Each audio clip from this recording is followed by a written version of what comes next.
Hi, everyone.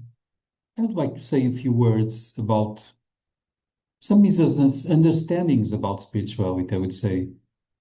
For instance, lots of people nowadays go to places, to retreats, to conferences, to workshops, webinars, where they expect to get some powerful spiritual input and some powerful experience in just a few minutes or hours or eventually days.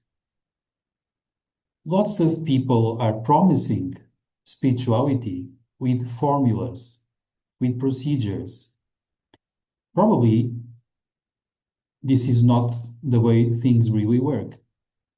Classic authors, namely in esoteric schools, warn us that spirituality means sacrifice, means a long time commitment, means willpower, means progressively moving away from our usual personal self.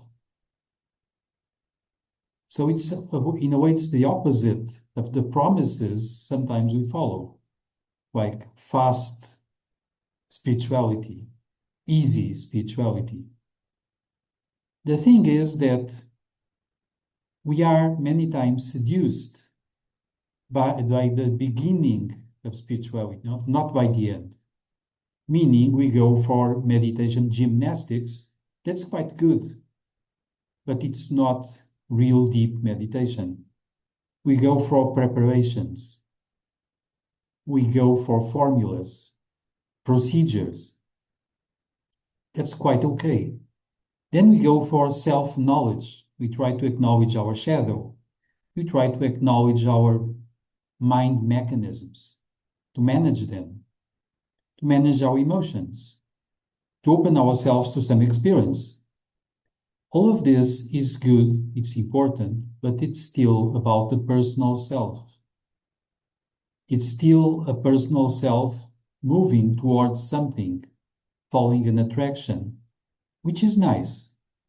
But I would say the beginning of real spirituality happens when the personal self is being surpassed or is becoming like an empty vessel, so that we are no longer the ones who are doing things, thinking about them, feeling stuff.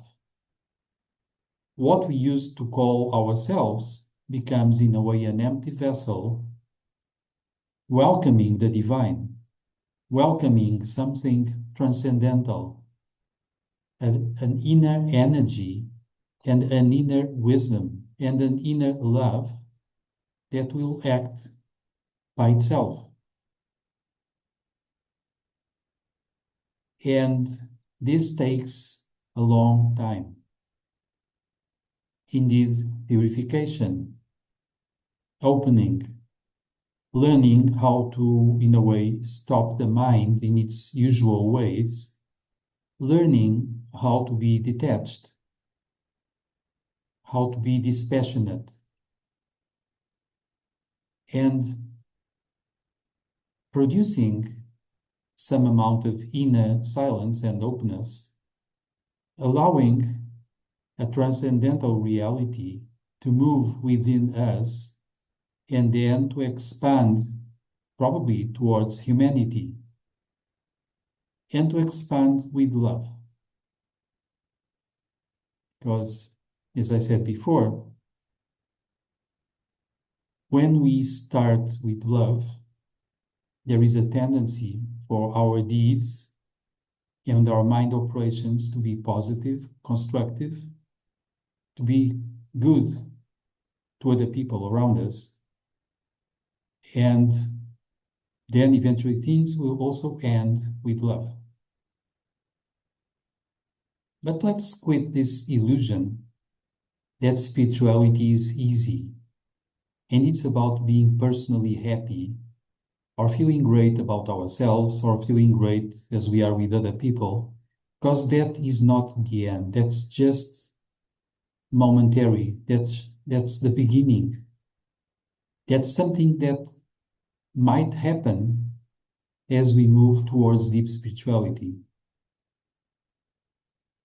But when we are reaching something, eventually that means that something is reaching us, and through us is reaching humanity. And this is the idea for now. As usual, if you like, say something, share, subscribe,